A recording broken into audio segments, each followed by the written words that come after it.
یہ میرا کلام ذرا بڑوں سے ہے، بڑوں سے۔ ابا جی کو چاہیے بچہ جتنی غلطی کرے نا اتنا ہی ڈانٹیں، وہ پھر 6 ہفتے نہ ڈانٹنا شروع کر دیں۔ استاد صاحب کو چاہیے کہ جتنی بچے کی کمزوری ہے نا، مجھے پتہ ہے سب سے زیادہ کس بات سے تکلیف ہوتی ہے، آپ کے بچے نے غلطی کی ہے، آپ اپنے بچے کو ڈانٹ لیں، سمجھا لیں، آپ کسی اور کے سامنے اس کی تذلیل کبھی نہ کریں، یہ زیادتی والی بات ہے۔ آپ اسے رسوا نہ کریں، بتائیں کسی ایسے شخص کو جس سے آپ کو امید ہے کہ آپ کو مشورہ دے گا یا اسے سمجھائے گا، لیکن گلی گلی کھڑے ہو کے اپنے آپ کو مظلوم ثابت کرنے کے لیے اس کی توہین نہ کریں، یہ انداز درست نہیں ہے۔ اس سے بچوں کی انسلٹ ہوتی ہے، وہ کمزور پڑ جاتے ہیں، ہر جگہ رونا رونا میرے بچے اچھے نہیں، میں بڑا پریشان ہوں۔ کیا بات کر رہے ہیں آپ؟ یہ بچہ تو آپ کی کمائی ہے، اساس ہے، حسن ہے، نسل ہے، اصل ہے، اور اس قدر زیادہ تکلیف دینا، جگہ جگہ شکایتیں، جگہ جگہ باتیں۔ ہمارے بچے ہمارے ہیں نا، تو ان کی عزت کس کی ہے؟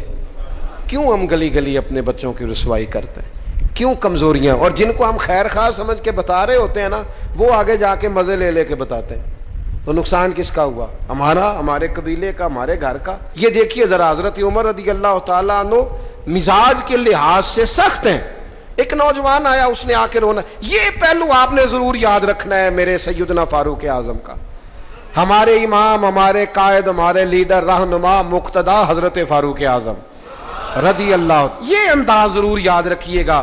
حضرت عمر فاروق کا یہ طبقات ابن سعد میں موجود ہے۔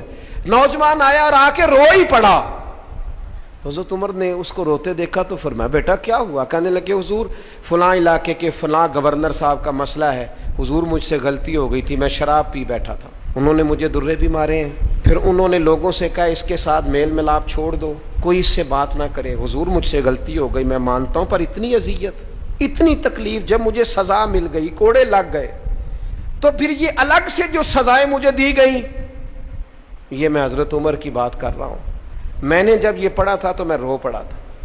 حضرت فاروق اعظم نے اس نوجوان کی بات سنی، سنو میں کیا کہہ رہا ہوں، اس گناہگار کی بات سنی، اس گناہگار کی بات سنی تو حضرت عمر رو پڑے اور فرمایا بلاؤ نا ان گورنر صاحب کو، وہ بھی بڑے سمجھدار، باوقار، بڑے آدمی تھے، بلایا اور بلا کے فرمایا آپ کا اس جرم پر غصہ بالکل ٹھیک، لیکن آپ کو کس نے اجازت دی کہ آپ اسے اتنی تکلیف دیں؟ آپ نے کوڑے مار لیے جو سزا بنتی تھی، اور پھر آپ نے کیوں کر کے لوگوں سے کہا اس سے ملنا جلنا چھوڑ دیں؟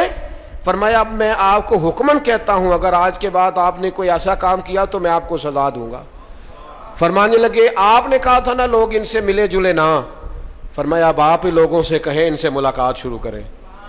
جب انہوں نے توبہ کر لی، اپنا گناہ مان لیا، جب اقرار کر لیا، معافی مانگ لی، اب سزا کا کیا معنی ہوا؟ اب تکلیف کا کیا معنی ہوا؟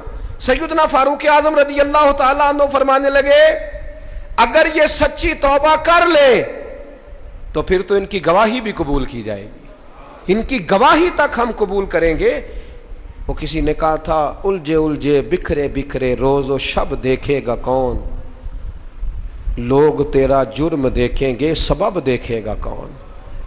لوگ معافی نہیں دیتے، لوگ درگزر ہی نہیں کرتے، انسانوں سے غلطیاں ہو جاتی ہیں، لیکن اگر کسی نے توبہ کر لی، اور صحیح حدیث میں موجود ہے، نبی پاک علیہ السلام نے فرمایا اگر کبھی کسی بندے سے کوئی گناہ ہو گیا پھر اس نے توبہ کر لی، اگر کسی نے اس بندے کو دوبارہ وہ گناہ یاد کرایا تو اللہ تعالیٰ اس بندے کو یاد کرانے والے کو سزا دے گا، مرنے سے پہلے اسے بھی اس گناہ میں مبتلا کر دے گا۔